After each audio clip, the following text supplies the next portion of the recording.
하나님 말씀 보시겠습니다. 하나님 말씀은 출애굽기 16장 21절에서 36절까지 말씀입니다. 무리가 아침마다 각 사람은 먹을 만큼만 거두었고 햇빛이 뜨겁게 쬐면 그것이 쓰러졌더라. 여섯째 날에는 각 사람이 갑절의 식물 곧 하나에 2오멜씩 거둔지라. 회중의 모든 지도자가 와서 모세에게 알림해 모세가 그들에게 이르되 여호와께서 이같이 말씀하셨느니라. 내일은 휴일이니 여호와께 거룩한 안식일이라. 너희가 구울 것은 굽고 삶을 것은 삶고 그 나머지는 다 너희를 위하여 아침까지 간수하라. 그들이 모세의 명령대로 아침까지 간수하였으나 냄새도 나지 아니하고 벌레도 생기지 아니한지라. 모세가 이르되 오늘은 그것을 먹으라. 오늘은 여호와의 안식일인즉 오늘은 너희가 들에서 그것을 얻지 못하리라. 엿새 동안은 너희가 그것을 거두되 일곱째 날은 안식일인즉 그 날에는 없으리라 하였으나 일곱째 날에 백성 중 어떤 사람들이 거두러 나갔다가 얻지 못하니라. 여호와께서 모세에게 이르시되 어느 때까지 너희가 내 계명과 내 율법을 지키지 아니하려느냐. 볼지어다 여호와가 너희에게 안식일을 주므로 여섯째 날에는 이틀 양식을 너희에게 주는 것이니 너희는 각기 처소에 있고 일곱째에는 아무도 그의 처소에서 나오지 말지니라. 그러므로 백성이 일곱째 날에 안식하니라. 이스라엘 족속이 그 이름을 만나라 하였으며 가시같이 희고 맛은 꿀 섞은 과자 같았더라.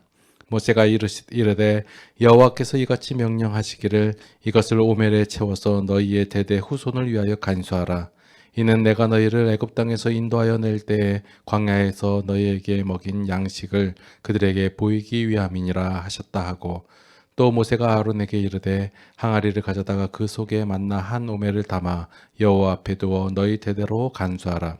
아론이 여호와께서 모세에게 명령하신 대로 그것을 증거판 앞에 두어 간수하게 하였고 사람이 사는 땅에 이르기까지 이스라엘 자손이 40년 동안 만나를 먹었으니 곧 가나안 땅 접경에 이르기까지 그들이 만나를 먹었더라.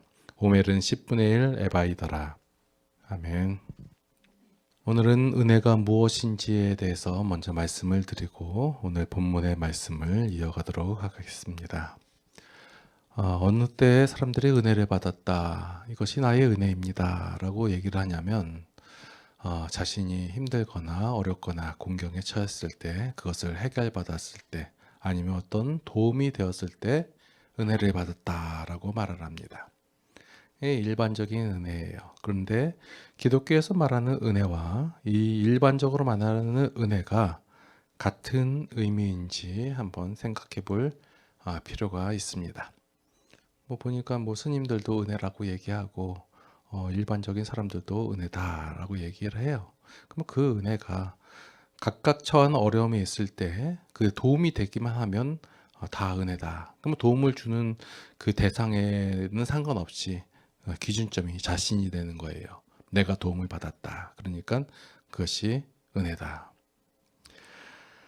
우리가 일반적으로 말하는 그 은혜라는 것은 하나님께로 받은 진정한 은혜, 그러니까 제가 구원이라고 말씀을 드리는데 그 구원에 대해서 그것으로 인하여 나타나는 현상 혹은 결과이지 그것이 근본적인 내용은 아니다예요. 나에게 도움이 됐다. 사람들이 일반적으로 생각하는 도움이라는 것은 내가 처한 어려움이나 힘듦, 그것이 해결받는 것이 도움이라고 생각하고 그것을 은혜라고 생각한단 말이에요. 근데 일반적인 죄인이 생각하는 도움하고 어려움은 그들이 처한 어려움, 그러니까 배고픔이나 기근이나 힘듦이나 아픔이나 이런 것들이란 말이에요. 그런 것이 해결받았을 때 나는 은혜 받았다라고 얘기하는데 성경에서 말하고 있는 은혜라는 것은 구원이거든요. 죄로부터의 건짐을 받는 것. 하나님으로부터 떨어져 있었는데 분리되었었는데 이제 하나님 안으로 들어오게 된 것. 이것을 은혜다, 구원이다라고 얘기하는 거예요. 그러니까 이것을 하나님께서 우리에게 은혜를 주셨음에도 불구하고 우리가 그 은혜를 은혜로 인식하지 못하는 경우가 많다라는 거예요. 왜냐하면 내가 필요한 거, 내가 원하는 것은 그 구원이 아니라 나의 필요예요. 원하는 거예요. 그것을 채워줬을 때 나는 은혜라고 얘기했는데, 하나님께서 은혜라고 말하는 것은 내가 알지 못하고 인식하지 못하는 하나님과 함께됨, 하나됨, 하나님의 백성이 되는 것, 하나님의 자녀가 되는 것, 이것을 하나님께서는 은혜다라고 말씀하신다라는 거예요. 다시 얘기해서 우리의 삶 속에서 우리가 은혜라고 체험하고 고백하는 것들은 일반적인 사람들과 똑같이 은혜라고 얘기하는 것이 아니라, 얘기할 경우가 많이 있죠. 그게 우리의 필요나 우리의 갈급함에 의해서 얻어지는 것들은 대부분 성경에서 말하고 있는 진정한 은혜의 의미가 아니다라는 거예요. 성경에서 말하고 있는 진정한 은혜는 하나님께서 우리를 구원하여서 하나님의 백성, 하나님의 자녀 삼아 주시고 성도 삼아 주신 것, 이것이 은혜예요. 그 은혜의 결과로서 나타난 현상 결과로서 현상 그 내용, 그것이 바로 우리가 말하고 있는 은혜, 뭐 배고픔에서 벗어난다든지 아니면 아픔에서 벗어난다든지 아니면 우리에게 풍요로움이 주어진다든지 이러한 것들이다라는 거예요. 그래서 그것이 근본, 그 우리가 말하고 있는 은혜가 진정한 은혜의 그 근본이나 아니면 그 내용이 아니다라는 거예요. 제가 말씀드리는 내용이 좀 쉽게 이해가 되시나요? 왜냐하면 우리가 그 흔히 성도들이, 교인들이 많이 오류를 범하고 있는 내용이 마치 하나님께서 나에게 풍족함을 주시든지 아니면 힘듦에서 벗어나게 하는 것, 아니면 내 문제를 해결해 주는 것, 요것만이 하나님의 은혜다라고 설명하는 경우가, 표현하는 경우가 많기 때문에, 그래서 좀 구분 지으려고 이렇게 말씀을 드린 거예요.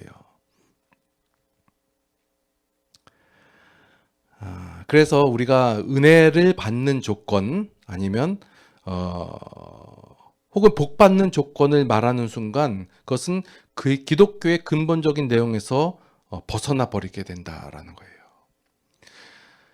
우리가 풍족하게 되려면, 우리가 갖고 있는 문제를 해결받기 위해서는 이러한 은혜가 필요하다라고 얘기하는 순간 기독교의 내용이 변질된다라는 거예요.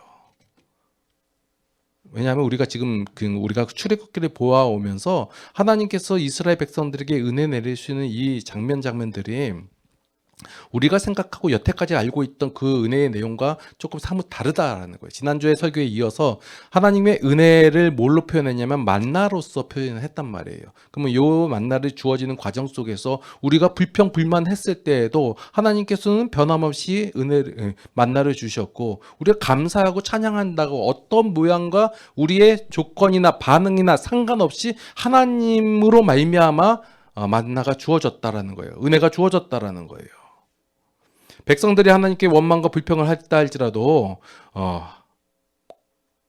그럼에도 불구하고 만나가 내리는 거예요. 이러한 현상이 바로 만나가 어떤 순종이나 충성에 의한 그 보상이 아니라는 증거예요. 사람들은 은혜를 받았다라고 얘기할 때는 내가 하나님께 그래도 순종했지, 내가 하나님께 충성했지, 봉사했지, 헌신했지, 그에 대한 내가 조그만 것을 드림으로 말미암아, 씨앗을 심음으로 말미암아 그 결과로 얻어진 것이다라고 얘기하는 경우가 많은데, 본문의 내용상을 살펴봤을 때 그러한 것이 아니다라는 거예요. 자, 보시면 오늘 내용 속에서 하나님께서 당일 거둔 만나를 남겨두지 말라고 했는데 남겨뒀잖아요. 그죠? 그렇게 불순종했으면, 야, 이렇게 줬는데 너희 또 말을 안 들어 하고 다음날 안 줘도 되는데 주신다는 말이에요. 썩어서 버리고 또 새롭게 얻을 수 있게끔. 또 오늘 내용 속에서 또 여섯째 날에 2배를 거두고 그 다음날 나가지 말라고 했는데 어때요? 또 나가잖아요. 그럼에도 불구하고 7째 날, 다음 날인 8째 날 때 여전히 만나가 주어진다라는 거예요. 그래서 이 만나는, 이 은혜라는 것은 하나님께서 이스라엘 백성의 어떤 이 형태와 모양이나 아니면 반응에 의해서 주시는 상급도 아니고 면류관도 아니고 대가도 아니다라는 거예요. 그래서 이 말씀을 살펴봤을 때 이 은혜라는 것은 인간의 행동에 근거하지 않는다는 것이 확실하다라는 거예요. 그래서 우리가 자꾸 우리의 신앙의 삶 속에서 하나님께 은혜를 받으려면 어떻게 해야 하는가, 아니면 하나님의 은혜를 갈급해야 된다, 아니면 바라봐야 된다, 구하여야 된다, 아니면 우리의 삶을 온전히 살아야 된다, 이러한 조건들이 하나님의 은혜를 받을 수 있는 조건들이 아님이 확실하다라는 거예요. 근데 우리는 마치 그렇게 해야지 주어질 것처럼 보이고 그렇게 행동했던 사람들이 받은 것처럼 보이니까 우리가 은혜라는 것을 오해하고 있다는 거예요. 그러면 이 은혜라는 것이 이 인간의 행동에 의해서 근거하지 않는다면 그러면 이 은혜는 하나님의 마음에 근거하는가? 이렇게 생각할 수 있잖아요. 그래서 우리가 흔히 듣는 말이 하나님의 마음을 감동시켜라. 그래야지 하나님께서 은혜를 주신다. 이런 말씀. 그러면 하나님의 마음에 근거하는 거라면 하나님의 마음에 들면 주고 안 들면 안 주고 이런 건가요? 아니에요. 오로지 하나님의 사랑과 하나님의 공에 의해서 그 근거에서 주신다라는 거예요. 제가 하나님의 공에 대해서 한번 말씀드린 적이 있나요?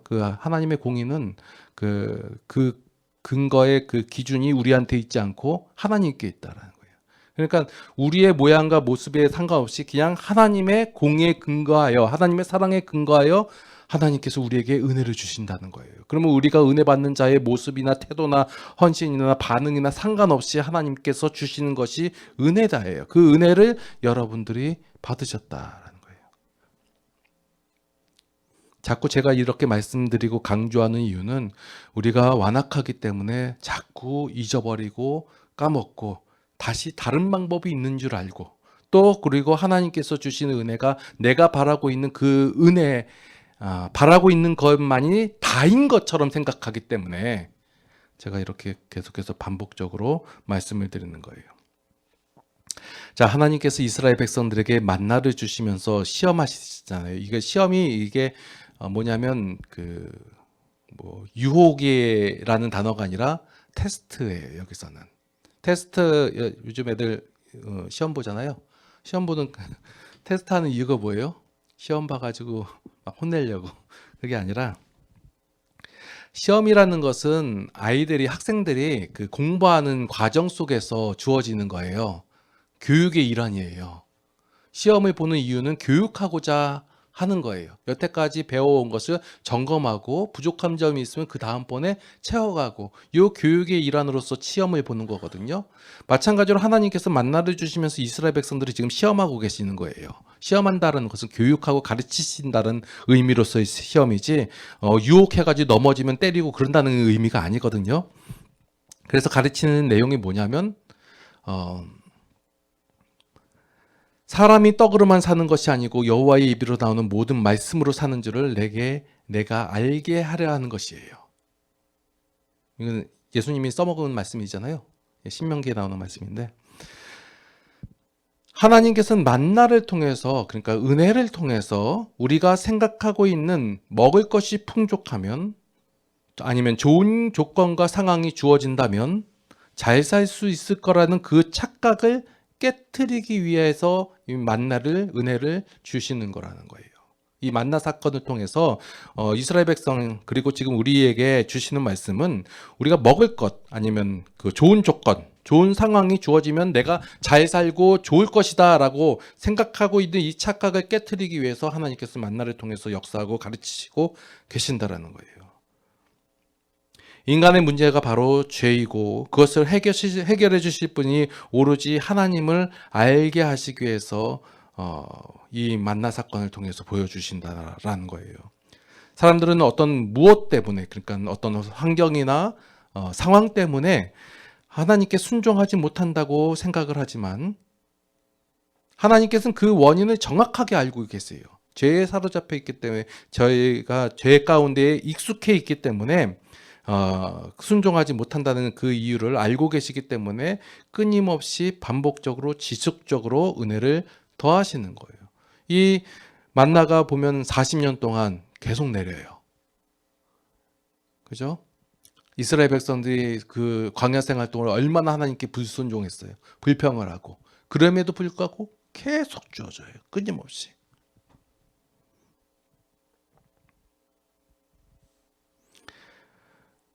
왜 이스라엘 백성이 그렇게 하나님을 못 믿고 불순종하고 그랬을까요? 그 이유는 이스라엘 백성들이 하나님의 은혜로 말미암아 구원을 받았음에도 불구하고 여전히 하나님을 모르기 때문에 순종하지 못한다라는 거예요.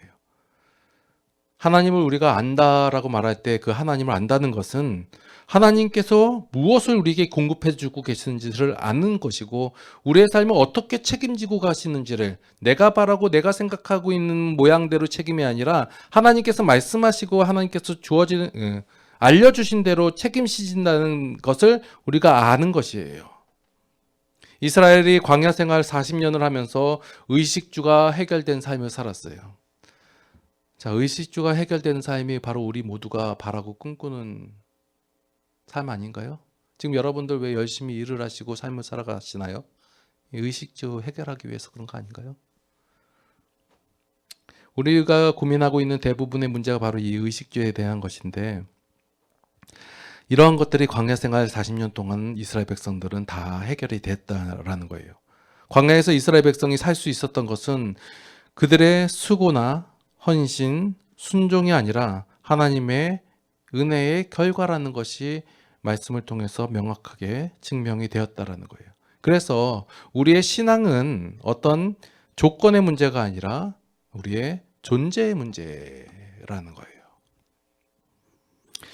죄인이 스스로 하나님을 알 수도 없고 하나님을 고백할 수도 없고 순종할 수도 없어요. 그 모습이 바로 이스라엘 모습이고 바로 우리의 모습이에요. 그래서 하나님께서는 어떻게 행하시냐, 너희가 아직도 모르냐 하고 때리시고 그러시는 게 아니라 무조건적인 은혜로 말미암아 하나님을 알아가게끔 계속해서 가르치시고 보여주신다라는 거예요.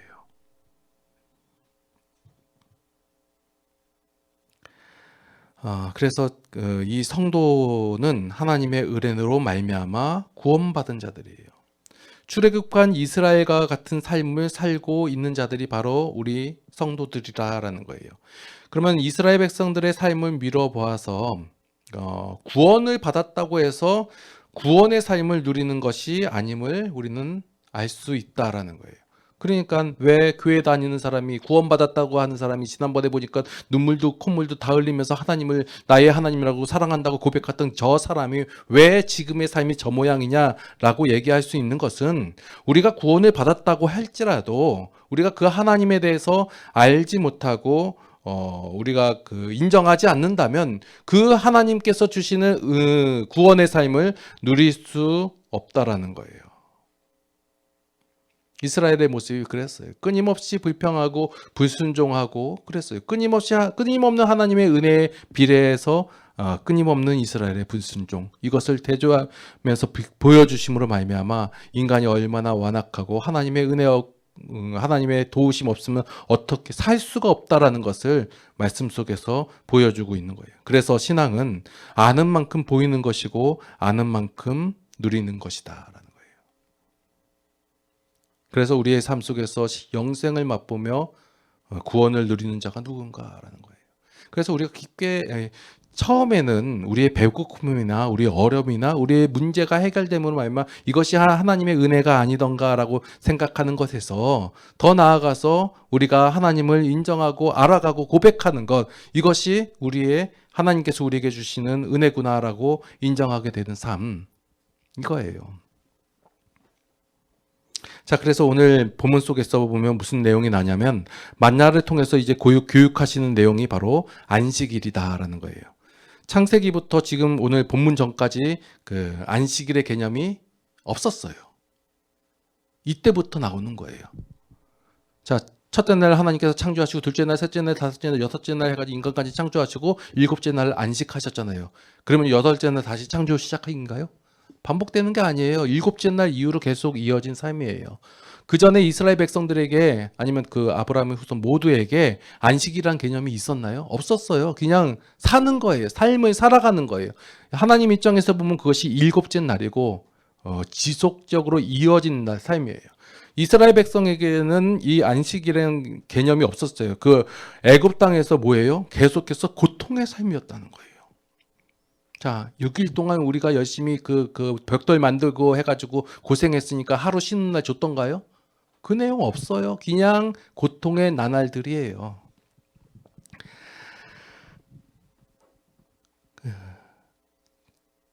하나님께서 창조하시고 그리고 나서 하나님께서 일을 하시고 결과적으로 하나님께서 안식을 하셨단 말이에요. 하나님께서 쉬신다는 거예요. 이건 뭐예요? 아, 내가 여태까지 힘들게 일했으니까 나 이제 쉴 테니 너희들 일해라. 이러한 개념이 아니에요.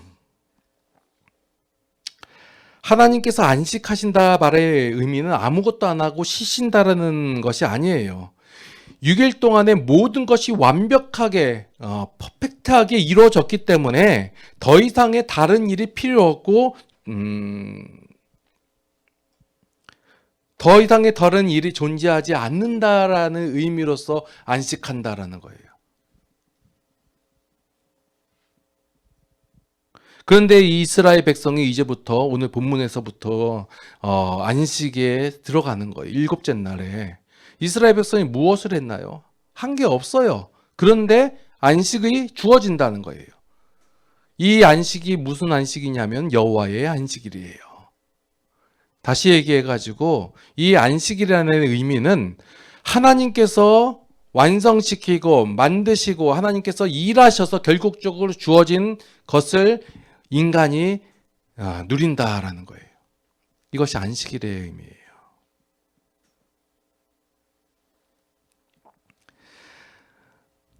하나님께서 일하시고 결과적으로 완성시키고 그 상태를 누리는 의미로서의 안식을 인간에게 주셨다라는 거예요.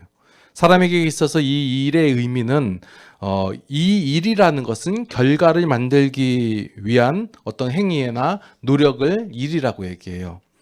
열심히 일한 사람이 쉬고 안식을 누릴 수 있는 자격이 있다라고 생각하는 것이 일반적인 생각들이에요. 우리가 통용하는 일반적으로 누가 쉬는 거예요? 일한 사람이 쉬는 거예요. 자, 백수가 6일 동안 열심히 놀았어요. 그 다음에 일요일 날 쉬어요? 일요일도 쉬어요.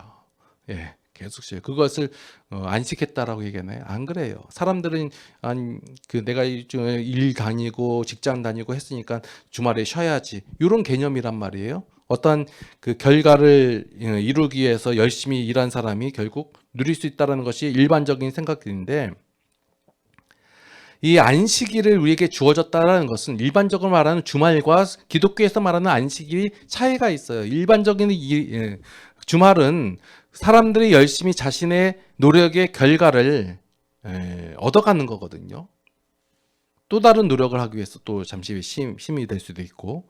그런데 기독교에서 말하고 있는 이 그 안식일은 일 안 하고 그냥 쉬는 날이 아니라 이 모든 날들이 나의 수고나 나의 노력의 결과로서 사는 것이 아니라 하나님의 일하심의 결과로서 말미암아 주어지는 그 은혜로 사는 것이 은혜로 산다라는 것을 고백하고 인정하는 날이 바로 안식일이다라는 거예요.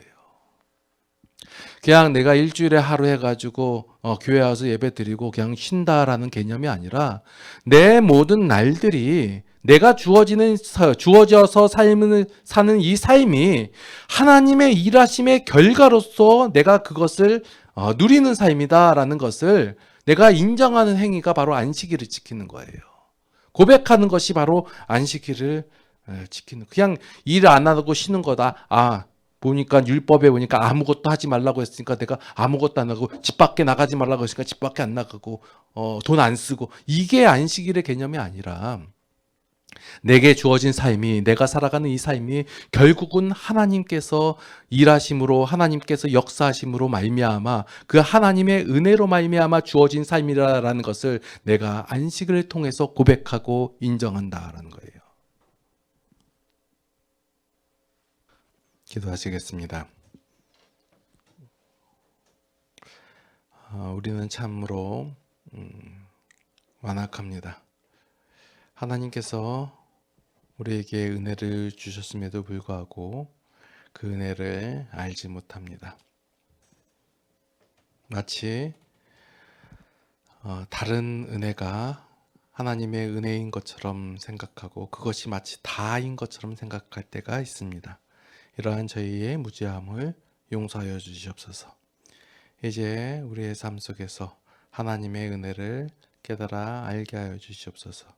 말씀을 통하여 하나님을 알아가게 하여 주시옵고 그 하나님을 아는 만큼 고백하게 하여 주시옵소서. 그래서 그 하나님께서 주신 은혜의 삶을 누리며 살아갈 수 있도록 인도하여 주시옵소서.